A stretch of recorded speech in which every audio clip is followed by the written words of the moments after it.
So some of you may be wondering what it is exactly that I do in my shop. I have a lot of things in the shop this year that I have to work on.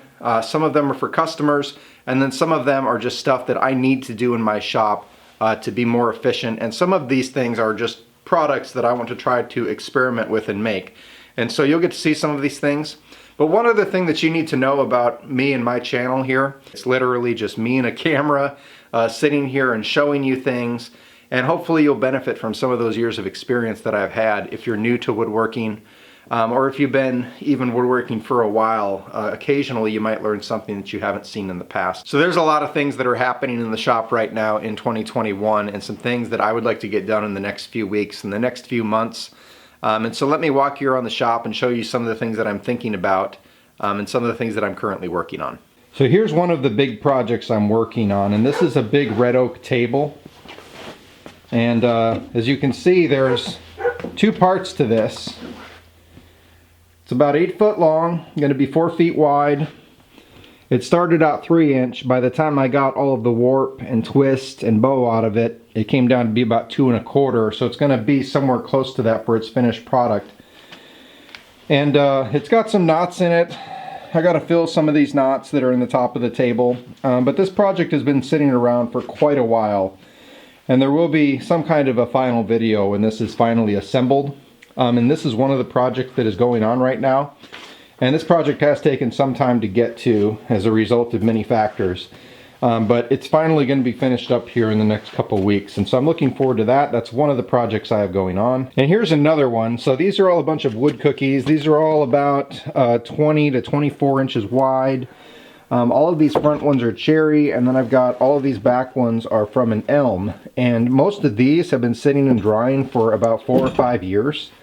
The cherry ones, I think, for a couple years at least, and so they're ready to go. And you're going to see me do some interesting things with these wood cookies that you would not normally see. One thing you should know about me is that although I think epoxy projects look cool, for me, I think there's other ways to do things that look a little bit more natural and cause someone to look at it and go, ooh, how'd they do that? And so that's what I'm trying to do with these, and you'll see what I do with those in the future. Here's some bowls. This is very dusty. It's been sitting in various places in the shop for a while, and you'll see I did hand inlay into these bowls. And so it's maple on top of walnut, and as you can see, I've got several different bowls that are stacked up here, and they're all in various forms of finishing. Occasionally I like an oil finish. But when I sell something as more of an art piece, I tend to want to finish it a little better than that. And so I'm doing a longer finishing process with these with different types of varnishes and polys and things like that. And so a little bit of experimentation going on with some of them. Some of them are very soft wood, some of them are harder woods. But these are things that are going to have to be done in the next coming week. So I have a guitar project I'm working on, but I can't show you what it is because it's a top secret prototype. And quite frankly, I don't want anyone ripping it off on YouTube. And so this right here is a special something that I'm working on, and you'll see that when I get close to finishing it. Alright, so this here is a cabinet that I had gotten from our church. Our church has been going through a remodel, which I'm also doing the remodel at our church. And this was a piece of furniture that was in an upstairs room that nobody wanted, and so I took it. And it was very high off the ground, so I removed the toe kick off the bottom of it. And I made these little deals on the side. I put all directional casters on there. And so this thing can glide around my shop floor pretty easy. I've got it about 1.5 inches off the ground, which is fine in my shop. And it had this top on it, and you can see it had that back edge on it. And I really didn't like that. And so I removed that, and I just put a piece of 3/4 inch ply, covered it with some polyurethane to protect the MDF. And the reason I liked this was because of the drawers it had in it. So you see I am already keeping some different things in here, some shaper tooling and different sorts of things like that. And it has the drawers underneath here. And as you can see in there, I'm keeping some random things. The things that I don't use very often, like this dovetail jig. It's a tenon jig. And this little grizzly spindle sander, which is practically useless, which is why it's down in the cabinet. But I like the fact that this thing has so many different storage areas in it. And so I'm trying to figure out exactly what its end purpose was going to be. At first, this was just going to be a cart to move material around the shop. And then I realized that I was going to move my miter saw, which I've had this Makita for years and I really like it, and obviously I'm not paid by anybody. And then I had this little Rikon 12-inch sander, and I love that thing. Simple but effective tool for a lot of things.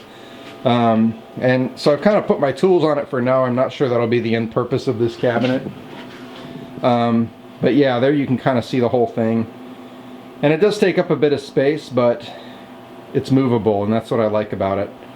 And quite honestly, I don't use my Makita saw much anymore because I upgraded to a sliding table saw. And that does 95% of the functions now that I would do with the sliding saw. But there's that. This is a little end table that I've been working on. It's quarter sawn white oak. You can see on the top there. And this was a fun little project to make because all three of these layers that you see here were all turned on the lathe. And again, this is a project that came about as a result of a sawmilling job and then a furniture commission. And so this is almost done. It's 30 inches tall and it's way heavier than it looks because it's all solid wood. I got some final sanding I have to do with it, and then it's just a few days of finishing and it's all done. Alright, so in a much older video that I made, mistakes to avoid for woodworkers, you will have seen that I use these chessboards as an example of what not to do, and one of those pieces of advice was don't go heavy into exotic wood. Make sure you have a moisture meter, because you will see, this was earlier on in my woodworking life, several of these, pretty much all of these cracked in the corners, and so they were useless. And I'm trying to find a way to repurpose these, and I'm thinking I might cut the frames off around the outsides where all the miter joints are damaged and use just the chessboard portion and repurpose it into a chess table. And so someone could play chess on there. Chess has become more popular since a little known movie called The Queen's Gambit came out last year, and so there's been a renewed interest in the game of chess.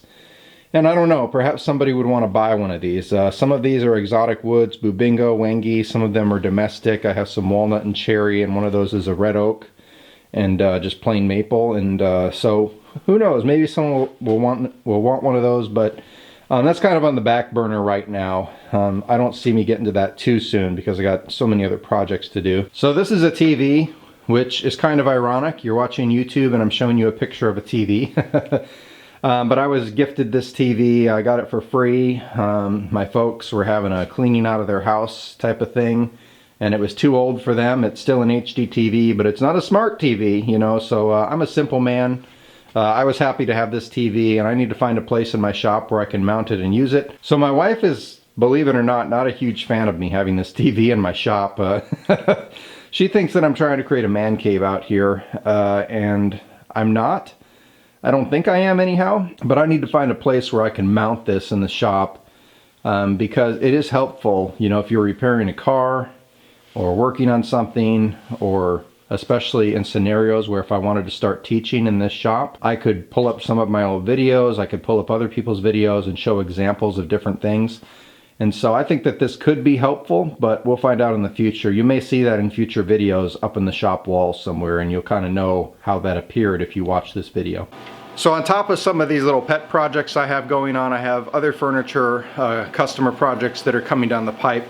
If you remember the video that I made, which most of you who are watching this have probably seen the figured maple video. It's almost at 4 million views, which look guys, I don't know why you watch this stuff, but I'm glad that you do. That's a lot of views on that one video there. And so that figured maple video, some of you are wondering, well, what am I going to do with that? And that is getting made into a fancy, super highly figured maple dining table. And so I will be making a video of the process of making that dining table, because there's some tricks and techniques that I'm going to do in that to ensure the stability of that table over time. And I've got my kids' bunk beds that I need to get made. I've got some other projects around the house that got to get done, of course, my honey-do lists and all that has to be taken care of. And so that's kind of what's going on, at least a brief overview. There are other things, but don't want to bore you too long. But there's a lot that's going on here in 2021. And guys, let's be positive and optimistic about this year. There's a lot of good things that are happening. Just because so many people in the world have gone crazy doesn't mean that we have to be absorbed into the abyss of negativity. And so let's go forward with this year and let's be happy about it. Okay, guys? I know a lot of you out there have had horrible effects as a result of this virus. I'm not trying to downplay that whatsoever, not one bit. But we have a choice. We can be positive, and so let's do that. Guys, if you are new to the channel, this is your first time watching, or you have not yet subscribed, please go ahead and subscribe, hit that little bell, and you'll be notified of all the videos that are going to be coming out in the future. God bless you guys.